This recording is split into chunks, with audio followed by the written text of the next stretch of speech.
মনোবীক্ষণ polyclinic, চিকিৎসার জগতে এক দশক। এখন এখানে সব বিষয়ে ডাক্তারবাবু এক ছাদের তলায়। ফোন করুন 7477799515 এই নম্বরে। নসিপুর রেল ব্রিজের ওপর দিয়ে গড়ালো ট্রেনের চাকা, খুশির হাওয়া জেলাবাসীর মনে।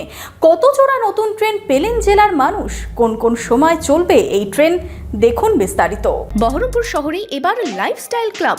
Join the arena club at golden retreat. Spa, salon, swimming pool থেকে রেস্টুরেন্ট, লঞ্চ বার, জেলার একমাত্র ডিস্কোথেক ইগনিশন।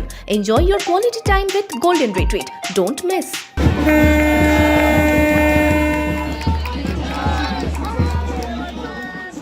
অবশেষে যাত্রীবাহী ট্রেন চলল নসিপুর রেল সেতু দিয়ে।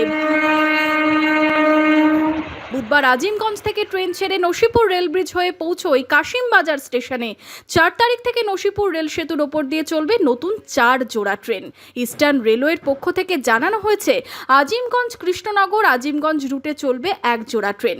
ট্রেন যাবে বহরমপুর কোর্ট স্টেশন হয়েই।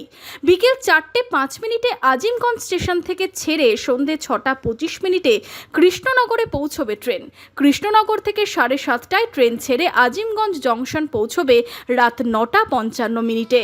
নসিপুর রেল সেতু হয়ে যাবে এই যাত্রীবাহী ট্রেন। আজিমগঞ্জ এবং কাশিমবাজারের মধ্যে চলবে 3 জোড়া ট্রেন। আজিমগঞ্জ থেকে ট্রেন ছাড়বে সকাল 7:20, সন্ধে 8:25 ও রাত 9:10। কাশিমবাজার স্টেশন থেকে আজিমগঞ্জ গ্রামী ট্রেন ছাড়বে সকাল 8টা, রাত 9:20 এবং 10:05। নসিপুর রেল ব্রিজ হয়ে আজিমগঞ্জ জংশন থেকে কাশিমবাজার পৌঁছতে সময় লাগবে 20 মিনিট। 4 অক্টোবর থেকে চলবে এই 4 জোড়া যাত্রীবাহী ট্রেন। প্রায় 20 বছরের অপেক্ষার অবসান মুর্শিদাবাদবাসীর। Bureau report, imagine community media.